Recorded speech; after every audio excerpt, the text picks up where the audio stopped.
Hello student, welcome back to my channel বংবালানির বংবাটে। আজকের ক্লাসটা তোমাদের কোন টপিকের ওপর হতে চলেছে তোমরা নিশ্চয়ই থাম্বনেল দেখে বুঝতে পেরেছো। দেখো, তোমরা অনেকেই কিন্তু ভবিষ্যতে নার্স হতে চাও। তো সেই নার্স হওয়ার জন্য তোমরা সবাই জানো কি পরীক্ষা দিতে হয়, এনএম জেএনএম পরীক্ষা দিতে হয়। তো এই যে এনএম জেএনএম পরীক্ষা তোমরা 2025-এ যারা দেবে তাদের জন্য আজকের এই ভিডিওটা। যে কোনো পরীক্ষা দেওয়ার জন্য কিন্তু আমাদের আগে থেকে প্রস্তুতি দরকার হয়। প্রপার প্ল্যানিং এবং প্রস্তুতি ছাড়া আমরা কিন্তু কোনো সরকারি পরীক্ষা বা কোনো এন্ট্রান্স পরীক্ষা কিন্তু ক্র্যাক করতে পারবো না। তো সেই কারণে যে কোনো পরীক্ষা আমরা যদি দিতে চাই আমাদেরকে আগে সেই পরীক্ষার বিষয়ে ডিটেলস সব কিছু জানতে হবে। তেমনই তোমরা যারা নতুন ব্যাচে 2025-এ প্রথম পরীক্ষা দেবে, তোমরা অনেকেই জানো না যে এএনএম জেএনএম পরীক্ষাতে কোন কোন সাবজেক্ট পরীক্ষা দিতে হয়, কত নাম্বারের পরীক্ষা থাকে, কোন সময় ফর্ম ফিল আপ হয়। এই সমস্ত তথ্যগুলো কিন্তু তোমাদের জেনে রাখা খুবই দরকার। আজকের ভিডিওতে আমি তোমাদেরকে সমস্ত তথ্য দেব, ডিটেলসে তোমাদের সাথে আলোচনা করবো। আশা করি এই ভিডিওটা তোমাদের জন্য খুব হেল্পফুল হবে। তোমরা যারা নতুন 2025-এ এএনএম জেএনএম পরীক্ষা দেবে ভেবেছো, যে কোনো পরীক্ষার প্রস্তুতির জন্য আমাদেরকে অবশ্যই আগে লক্ষ্য স্থির করতে হবে যে আমরা এই পরীক্ষাটাই দিতে চাই। তো সেই লক্ষ্য স্থির করা মাত্রই আমাদেরকে প্রপার প্ল্যানিংও শুরু করতে হয়। তো কিভাবে তোমরা সমস্ত কিছু করবে আজকে আমি তোমাদেরকে এই ভিডিওতে সমস্ত কিছু বলবো। তোমরা ভিডিওটা স্কিপ না করে পুরো ভিডিওটা দেখো। তো দেখো, তোমাদের এএনএম জেএনএম পরীক্ষা দেওয়ার জন্য যেটা আগে দরকার জানা, তোমাদের কি ধরনের সিলেবাস কি থাকে, কি কি বিষয় তোমাদেরকে পড়তে হয় এবং যোগ্যতা কি কি লাগে, এই সমস্ত জিনিসগুলো তোমাদের জানতে হয়। কিভাবে ফর্ম ফিল আপ করবে সবকিছুই আজকের ভিডিওতে তোমাদের জন্য বলবো। দেখো, প্রথম যেটা বলছি সিলেবাস। তো সিলেবাস তোমাদের যেটা ছিল 2000, এখানে দেখো সিলেবাস দিয়েছে এনএমআর আর জিএনএম 2024-এর সিলেবাস ভারতীয় বোর্ড কাউন্সিলিংয়ে জীবনবিজ্ঞান, ভৌতবিজ্ঞান, গণিত বিষয়ের দশম শ্রেণীর সমতুল্য পড়তে হবে। আর ইংরেজি, সাধারণ বিজ্ঞান, লজিক্যাল রিজনিং এইগুলো সিলেবাস দ্বাদশ শ্রেণী অর্থাৎ 12-এর সমতুল্য অনুযায়ী তোমাদেরকে পড়তে হবে। তাহলে তোমাদের সিলেবাসে কোন কোন সাবজেক্ট তোমাদেরকে পড়তে হবে, এখানে জীবনবিজ্ঞান, ভৌতবিজ্ঞান, গণিত, সাধারণ জ্ঞান, ইংরাজি আর লজিক্যাল রিজনিং।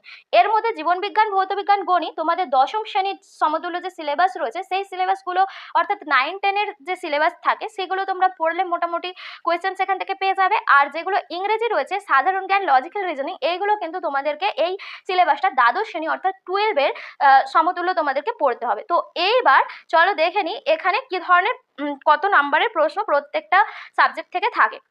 দেখো, জীবনবিজ্ঞানে তোমাদের থাকে জীবনবিজ্ঞানে তোমাদের দেখো দু ধরনের প্রশ্ন হয়। জীবনবিজ্ঞান আর ভৌতবিজ্ঞানে ক্যাটেগরি 1 আর ক্যাটেগরি 2 এই দু ধরনের প্রশ্ন হয়।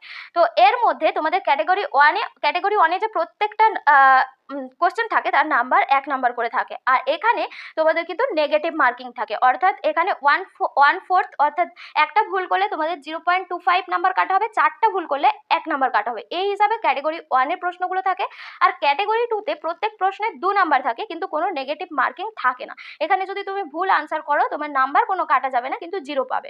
তো এইগুলো ক্যাটেগরি 1 ক্যাটেগরি 2 কি আর পরে বলছি ডিটেলসে। এখানে দেখো তোমাদের জীবনবিজ্ঞানে ক্যাটেগরি 1 থেকে 30 মার্কসের প্রশ্ন করতে হয়, 30 নাম্বারের। আর ক্যাটেগরি 2-তে 10টা কোশ্চেন করতে হয় 2 নাম্বারের করে, অর্থাৎ এখানে টোটাল তোমাদেরকে 50 নাম্বার, 30 আর 20 50 নাম্বারের টোটাল জীবনবিজ্ঞান থেকেই কিন্তু তোমাদের সব থেকে বেশি স্কোর করতে হয়, বেশি মার্কস থাকে এই এএনএম জেএনএম পরীক্ষাতে। তো তাহলে বুঝতে পেরেছো নিশ্চয়ই তোমাদেরকে, তোমরা যারা 2025-এ পরীক্ষা দেবে ভাবছো, তোমাদেরকে কিন্তু জীবনবিজ্ঞানের ওপর ভালো করে ফোকাস করতে হবে। জীবনবিজ্ঞান আর ভৌতবিজ্ঞান এই দুটো সাবজেক্টকে ভালো করে টার্গেট করতে হবে। এখানে টোটাল তোমাদের 115 নাম্বারের মধ্যে 75 নাম্বারের পরীক্ষায় 75 নাম্বারই রয়েছে তোমাদের যেটা ভৌতবিজ্ঞান আর জীবনবিজ্ঞান থেকে। তো এই 75টাকে যদি তোমরা ভালো করে টার্গেট করতে পারো তোমরা কিন্তু অবশ্যই ভালো কলেজ পেতে পারো। তোমাদেরকে প্রত্যেকটা সাবজেক্টেই নাম্বার ক্যারি করতে হবে, কিন্তু এই দুটো সাবজেক্টকে যদি তোমরা ভালো করে টার্গেট করতে পারো তোমরা কিন্তু ভালো একটা স্কোর করতে পারবে। এরপরে রয়েছে দেখো ইংরেজিতে শুধু ক্যাটেগরি 1 থাকে, শুধু ভৌতবিজ্ঞান আর জীবনবিজ্ঞান এই দুটোতেই ক্যাটেগরি 1 আর ক্যাটেগরি 2 থাকে। ভৌতবিজ্ঞানের ক্ষেত্রে 15 নাম্বারের ক্যাটেগরি 1-এর প্রশ্ন থাকে 15, আর 5 নাম্বারের ক্যাটেগরি 2-এর প্রশ্ন থাকে এখানে 10, টোটাল 25 মার্কসের কোশ্চেন করতে হয়। আর যেটা ইংরেজিতে 15 নাম্বারের কোশ্চেন করতে হয়, গণিতে 10 নাম্বারের থাকে, আর সাধারণ জ্ঞানও 10 নাম্বারের থাকে, লজিক্যাল রিজনিংও 5 নাম্বারের থাকে। টোটাল তোমাদের ক্যাটেগরি 1 থেকে 85 খানা কোশ্চেন থাকে, ক্যাটেগরি 2-তে 15 খানা প্রশ্ন থাকে। টোটাল তোমাদের 100 খানা প্রশ্ন আর নাম্বার থাকে 115। তো এই ছিল তোমাদের ডিটেল সিলেবাস এবং মার্কস বিভাজন, তোমাদের কিরকম ধরনের কোশ্চেন প্যাটার্ন থাকে। তো এবার তোমাদের এই যে ক্যাটাগরি 1 আর ক্যাটাগরি 2 এগুলোতে স্কোরিং পদ্ধতিটা একটু দেখে নাও। স্কোরিং পদ্ধতি কি রয়েছে দেখো, ক্যাটাগরি 1 এর ক্ষেত্রে শুধুমাত্র একটা বিকল্প সঠিক থাকে, অর্থাৎ ক্যাটাগরি 1 এ তোমাদের 4টা অপশন থাকবে, 4টা অপশনের মধ্যে একটাই অপশন থাকবে যেটা সঠিক অপশন, আর সেটাতে দাগ দিতে পারলেই তোমাদের 1 নাম্বার পেয়ে যাবে। কিন্তু যদি তোমরা ভুল উত্তরে দাগ করো সেক্ষেত্রে তোমাদের নেগেটিভ মার্কিং হবে 25% করে, অর্থাৎ তোমরা যদি 4টা কোশ্চেন ভুল করো সেখানে তোমাদের 1 নাম্বার কাটা যাবে। এরপরে রয়েছে একাধিক উত্তরের ক্ষেত্রে উত্তরটি ভুল হিসাবে বিবেচনা করা হবে, অর্থাৎ তোমরা যদি কেউ ক্যাটাগরি 1 এ একটার বেশি অপশানে দাগ দাও সেক্ষেত্রেও কিন্তু তোমাদের উত্তরটা ভুল হিসাবে বিবেচনা করা হবে এবং সেক্ষেত্রেও তোমাদের নেগেটিভ মার্কিং করা হবে 25% করে, যেটা নিয়ম রয়েছে। 4টা ভুল করলে 1 নাম্বার। কোনো প্রশ্ন যদি উত্তর না দাও সেক্ষেত্রে কিন্তু 0 পাবে, কিন্তু ভুল উত্তর করলে বা যদি দুটো উত্তরে একটা অপশানে একটা দাগেরই দুটো অপশান করো তো সেক্ষেত্রে কিন্তু তোমাদের নাম্বার কাটা যাবে।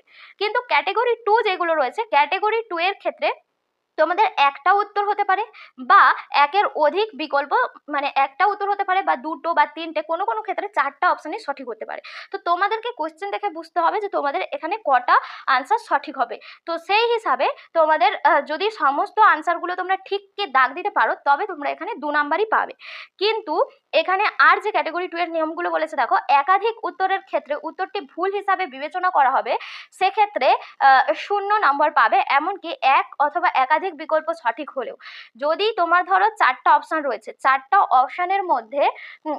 অপশনের মধ্যে তোমাদের 3টা অপশন ঠিক হবে, কিন্তু 3টা অপশনের মধ্যে তোমাদের যদি অপশন এ বি সি ঠিক হয়, কিন্তু তুমি তোমার উত্তরটা হবে এ বি সি, কিন্তু তুমি করলে এ বি ডি, এক্ষেত্রে যেহেতু তুমি ডিটা তোমার আনসারে আসবে না, ডি এর দাগটা করেছো, তো সেক্ষেত্রে কিন্তু তুমি এখানে নাম্বার পাবে না।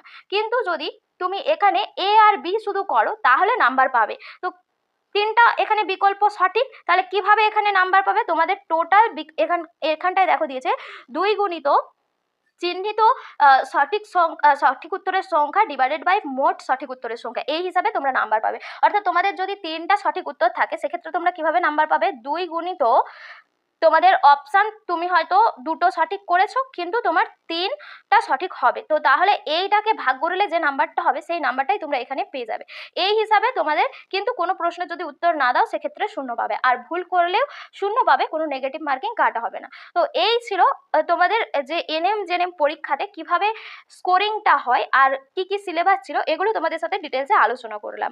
এবার আশা করি তোমরা বুঝতে পেরেছো। এবার তোমাদের দেখো কি কারা কারা আবেদন করতে পারবে, কিভাবে আবেদন করতে হয় সেগুলো একটুখানি বলে দিই। দেখো তোমাদের এখানে এবার এনএম জিএনএম এগুলো কি একটুখানি দেখে নাও। এনএম জিএনএম কি রয়েছে দেখো, এনএম আর জিএনএম, এনএম যে পরীক্ষাটা এটা কিন্তু শুধুমাত্র মহিলাদের জন্য, অর্থাৎ শুধু মেয়ে ক্যান্ডিডেটরাই এই পরীক্ষাটা দিতে পারবে। আর জিএনএম যেটা আছে এটা মেয়েরাও দিতে পারবে, ছেলেরাও দিতে পারবে। সর্বোচ্চ বয়স কি, এএনএম প্রার্থীদের ক্ষেত্রে কোনো সর্বোচ্চ বয়স সীমা নেই, আর জিএনএম প্রার্থীদের ক্ষেত্রেও কোনো সর্বোচ্চ বয়স সীমা নেই, তোমরা যে কোনো বয়সের তারা কিন্তু এই পরীক্ষাটা দিতে পারো। এরপরে রয়েছে দেখো বাসস্থান একটা রয়েছে তোমাদের, যারা এই পরীক্ষাটা দেবে 31/12/2023 সাল পর্যন্ত অন্তত শেষ 10 বছর ধরে পশ্চিমবঙ্গের বাসিন্দা থাকতে হবে। যেহেতু তোমরা ডব্লিউবি এএনএম জিএনএম এর জন্য প্রিপারেশন নেবে, তো তোমাদেরকে কিন্তু বিগত 10 বছর ধরে এখানে স্থায়ী বাসিন্দা থাকতে হবে, তবেই কিন্তু তোমরা এই পরীক্ষাটা দিতে পারবে, যে কোনো এএনএম হোক আর জিএনএম হোক। আর ভাষা দেখো, তোমাদেরকে বাংলা অথবা নেপালি ভাষায় পড়তে, লিখতে এবং ভাব প্রকাশ করতে জানতে হবে। এবার তোমাদের কি কি যোগ্যতা লাগবে এএনএম জিএনএম এ, তাহলে এগুলো তোমরা জানতে পারলে বয়স মানে কত বয়স পর্যন্ত তোমরা পরীক্ষা দিতে পারবে সমস্ত কিছু জানলে। এবার কি কি যোগ্যতা লাগবে দেখো, তোমাদেরকে অবশ্যই দ্বাদশ শ্রেণী অর্থাৎ 12 পাস করতে হবে, যে কোনো স্বীকৃত বোর্ড থেকে মোটের ওপর 40% নাম্বার পেতে হবে। অর্থাৎ তোমাদেরকে এই পরীক্ষাটা দেওয়ার জন্য কিন্তু তোমাদেরকে 40% নাম্বার প্রত্যেককে যারা পরীক্ষা দেবে এই 12-এ তোমাদেরকে 40% নাম্বার নিয়ে পাস করতে হবে, তবেই কিন্তু তোমরা এই পরীক্ষাটা দিতে পারবে। এরপরে রয়েছে দেখো, ইংরেজিতে কমপক্ষে 5 নাম্বার পেতে হবে। যারা পরীক্ষা দেবে ইংরেজিতে যেন ব্যাক না থাকে, অবশ্যই ইংরেজিতে 5 নাম্বার থাকতে হবে। যারা ভোকেশনাল স্ট্রিমে রয়েছে তারাও এই পরীক্ষাটা দিতে পারবে, এখানে তারও কিছু নিয়ম রয়েছে দেখো। ভোকেশনাল স্ট্রিম থেকে সিবিআই বোর্ড থেকে ভোকেশনাল স্ট্রিমে পাস প্রার্থীদের অবশ্যই হেলথ কেয়ার সায়েন্স নিয়ে পাস করতে হবে। দেখো সিবিএসসি বোর্ড থেকে, যারা সিবিএসসি বোর্ড অর্থাৎ ইংলিশ মিডিয়ামের যে স্টুডেন্ট রয়েছে, ইংলিশ মিডিয়াম হোক বা বাংলা মিডিয়াম, যেটা হচ্ছে সিবিএসসি বোর্ডের, তারা যারা ভোকেশনাল স্ট্রিম থেকে 12 পাস করেছো তাদেরকে অবশ্যই হেলথ কেয়ার সায়েন্স নিয়ে পাস করতে হবে, তবেই কিন্তু তোমরা এই পরীক্ষাটা দিতে পারবে। এরপরে রয়েছে দেখো 2023 সাল বা তারপরে West Bengal higher secondary vocational পরীক্ষায় যে সকল প্রার্থী কমিউনিটি হেলথ কেয়ার গ্রুপের হেলথ কেয়ার সায়েন্স নিয়ে পাস করলে নিম্নলিখিত যে কোনো দুটি বিষয়ের কম্বিনেশন থাকতে হবে: কমিউনিটি হেলথ কাউন্সিলের সেলর, patient care assistance, public health and first aid.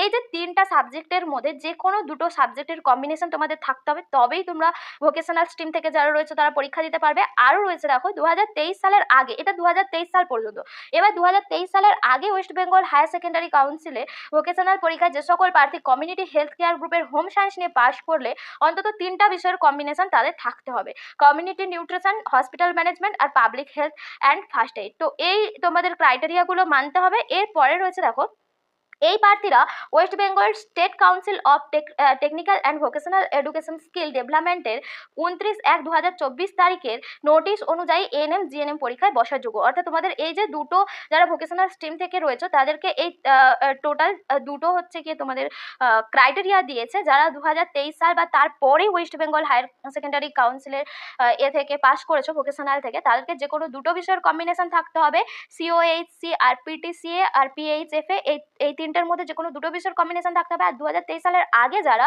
ছিলে ভোকেশনালে তাদের ক্ষেত্রে তোমাদের যে কোনো তিনটা বিষয়ের কম্বিনেশন থাকতে হবে। সেই তিনটা বিষয় দেওয়া আছে: community nutrition, hospital management, public health and first aid. তো এইগুলো তোমাদেরকে মেনে চলতে হবে। এরপরে তোমাদের এইগুলো ছিল তাহলে যোগ্যতা। এই সমস্ত যোগ্যতা থাকলেই তোমরা পরীক্ষায় বসতে পারবে। এরপরে তোমাদের যেটা রয়েছে, তোমাদের ফর্ম ফিল আপ কীভাবে করতে হয় সেটা তোমাদেরকে একটু বলে দিই।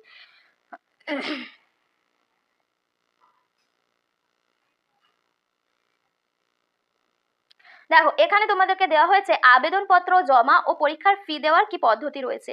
প্রথমে তোমাদেরকে আবেদনপত্র তোমরা যখন ফর্মটা ফিল আপ করবে, তোমাদের ফর্ম ফিল আপ কবে হবে বলে দিই। তোমাদের ফর্ম ফিল আপ সম্ভবত মার্চে, প্রত্যেকবারে মার্চে তোমাদের ফর্ম ফিল আপ হয়। আগের বারে 2023-এ যেমন 21শে মার্চ থেকে 21শে এপ্রিল 1 মাস ধরে তোমাদের ফর্ম ফিল আপ হয়েছিল, এর মধ্যে সবাইকে ফর্ম ফিল আপটা করে নিতে হয়। তো তেমনই তোমাদের আশা করা যাচ্ছে এই ফেব্রুয়ারির লাস্ট উইক থেকে মার্চের ফার্স্ট উইক সেকেন্ড উইকের মধ্যে তোমাদের ফর্ম বেরোবে। তোমরা ওই সময়ে বা থার্ড উইকের মধ্যে তোমরা এই সময়ে ফর্ম ফিল আপ করতে পারবে। তোমাদের 1 মাস ধরে যখন ফর্ম ফিল আপের নোটিফিকেশান বেরাবে তখন আমি তোমাদেরকে সেটা বলে দেবো। এরপরে রয়েছে দেখো তোমাদের এখানে ফর্ম ফিল আপ করার পদ্ধতি কি রয়েছে। প্রথমে রেজিস্ট্রেশন করতে হবে। তোমাদের যে কোনো যে প্রার্থী তার পিতার নাম, মাতার নাম, জন্ম তারিখ, লিঙ্গ, আইডি, এই সমস্ত স্থায়ী ঠিকানা, মোবাইল নাম্বার, ইমেল আইডি, এই সমস্ত দিয়ে তোমাদেরকে রেজিস্ট্রেশনটা কমপ্লিট করতে হবে। তারপরে লেখা রয়েছে নাম, পিতার নাম, মাতার নাম, জন্ম তারিখ, ডোমেসিল লেখার সময় প্রার্থীদের সতর্ক থাকতে হবে। কোনো পরিস্থিতিতে এই তথ্য পরিবর্তন বা সংশোধন করা যাবে না। সেই জন্য তোমরা যখন ফর্মটা ফিল আপ করবে অবশ্যই কিন্তু খুব ধীরে সুস্থে দেখে শুনে নামের স্পেলিং, বাবার নামের স্পেলিং, তোমরা কোথায় থাকছো সেই জায়গার সমস্ত কিছু কিন্তু তোমাদেরকে দেখে নিতে হবে, সতর্কভাবে করতে হবে, কারণ এগুলো সংশোধন করা জায়গা থাকে না। এরপরে রয়েছে তারপর প্রার্থীকে তোমাদেরকে পাসওয়ার্ড আর আইডি দেওয়া হবে। এবার তোমাদের রেজিস্ট্রেশন কমপ্লিট হয়ে যাওয়ার পর সেই পাসওয়ার্ড আর আইডি যেটা তোমাদের ইমেলে চলে আসবে, তোমরা সেটা দেখে সেই অ্যাপ্লিকেশন নাম্বার আর যেটা পাসওয়ার্ড থাকবে সেটা দিয়ে তোমরা আবার ওখানে প্রবেশ করতে পারবে ওই সাইটে।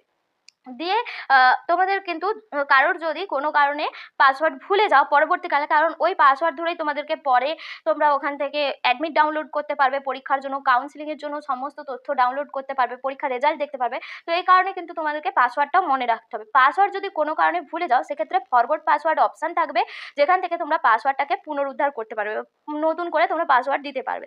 এরপরে রয়েছে দেখো অ্যাপ্লিকেশন ফর্ম রয়েছে। এই পর্যায়ে প্রার্থীদেরকে অন্যান্য তথ্য যেমন ডোমেসাইল ক্যাটাগরি, পিডব্লিউডি স্ট্যাটাস যাদের এগুলো রয়েছে, কারোর যদি তপশিলি জাতি থাকে তো এইগুলো কিন্তু তোমাদেরকে পূরণ করতে হবে। এসসি এসটি, পিডব্লিউডি কোনো যদি ক্যাটাগরি থাকে সেইগুলোর কিন্তু তোমাদেরকে পূরণ করতে হবে। এরপর প্রার্থীকে তার পছন্দ মতো জোন বেছে নিতে হবে। তোমরা কোন জোনে পরীক্ষা দিতে চাও সেটাও তোমাদেরকে নিজেদেরকে আবেদন করার সময় বেছে নিতে হবে। এরপরে রয়েছে ছবি আপলোড করতে হবে তোমাদেরকে, ছবির সাথে স্বাক্ষর একসাথে সই করে ছবির সাথে আপলোড করতে হবে। এরপরে পরীক্ষার ফি দেখো তোমাদের ফি কতটা দিতে হয়। পরীক্ষার ফি তোমরা শুধুমাত্র net banking, debit card, credit card, QR code, UPI এই সমস্ত দ্বারা দিতে পারবে। যারা SC ST OBC WBC OBC B EWS এই সমস্ত রয়েছে আরফানেজ প্রভৃতি প্রার্থীদের আবেদন ফি মাত্র 300 টাকা, কিন্তু যারা জেনারেল ক্যাটাগরি রয়েছে তাদের আবেদন ফি 400 টাকা। তো এই হিসাবে তোমাদেরকে আবেদন তোমরা করতে পারবে। এবং তোমাদের এই সমস্ত বিষয়গুলো যদি যা ওপরে যেগুলো রেজিস্ট্রেশন করা ফর্ম ফিল আপ হয়ে গেলে তারপরে তোমরা কনফার্মেশন করতে পারবে এবং অ্যাপ্লিকেশন তোমাদের সম্পূর্ণ হয়ে যাবে। তারপরে তোমরা মোটামুটি এখানে পরবর্তীকালে আবেদনপত্র সংশোধন কিন্তু করতে পারবে না। তো সেক্ষেত্রে বলছে যদি কোনো প্রার্থী তার আবেদনে অন্য কোনো তথ্য সংশোধন করতে চায়, পিতার নাম, মাতার নাম, লিঙ্গ, ডোমেসাইল, জন্ম তারিখ এগুলো সংশোধন করতে পারবে না। কিন্তু অন্য তথ্য যদি তোমরা সংশোধন করতে চাও পরবর্তীকালে, সেক্ষেত্রে তোমরা লগ ইন করে সেখান থেকে বোর্ডের সাইটে গিয়ে তোমাদের যে পাসওয়ার্ড থাকবে আর আইডি থাকবে সেটা দিয়ে লগ ইন করে তোমরা করতে পারবে। তো এইভাবে তোমাদের এই পরীক্ষার নিয়ম। এবার তোমাদেরকে বলে দিই, আশা করি তোমরা এই ভিডিওটা থেকে জানতে পেরেছো তোমাদেরকে কিভাবে পরীক্ষা দিতে পারবে, বা তোমরা হচ্ছে কি কোন কোন তোমাদের সিলেবাসে কি কি পড়াশুনো মানে কি কি পড়তে হবে, এগুলো আশা করি তোমাদের বুঝতে অসুবিধা হয়নি। আর যদি কারো কোনো কোয়ারিজ থাকে অবশ্যই আমাকে কমেন্টে জানাতে ভুলো না, আমি তোমাদের সমস্ত প্রশ্নের উত্তর দেব। আরেকটা কথা বলে দিই, আমার চ্যানেলে আমি তোমাদেরকে এনএম জেএনএম এর জন্য প্রতি সপ্তাহে তোমাদের লাইফ সায়েন্সের যে পার্টটা রয়েছে 9 আর 10-এর, তোমাদের যেহেতু 10-এর সমতুল্য তোমাদেরকে পড়তে হবে, তো ওই পার্টটা থেকে আমি তোমাদেরকে কোশ্চেন আনসার প্র্যাকটিস করাবো, যেগুলো তোমাদের পরীক্ষার জন্য খুবই হেল্পফুল হবে। তো সেই জন্য তোমাদেরকে বলবো চ্যানেলটাকে সাবস্ক্রাইব করে পাশে থেকো, তোমাদের কিন্তু পরীক্ষার জন্য যথেষ্ট হেল্প হবে। এছাড়াও আমি তোমাদের 9, 10, 11, 12 প্রত্যেকটা ক্লাসেরই সাজেশন সিরিজ ভিডিও নিয়ে আসি, নিউট্রিশন, বায়োলজি এগুলো থেকে। আশা করি চ্যানেলটা তোমরা সাবস্ক্রাইব করে রাখলে তোমাদের অনেক হেল্প হবে। তো তোমরা সবাই পাশে থেকো। আজকের ভিডিওটা এখানেই শেষ করছি। পরবর্তী ভিডিওতে তোমরা যদি চাও তোমাদের জন্য কিভাবে এক্সামের প্রিপারেশন নেবে, সেই প্রিপারেশন স্ট্র্যাটেজি আর কি কি বই পড়তে হবে সেটাও যদি চাও অবশ্যই আমাকে কমেন্টে জানিও, আমি তোমাদের জন্য এই টপিকের উপর ভিডিও আনবো। আজকে টাটা, আবার দেখা হবে পরবর্তী একটা ভিডিও।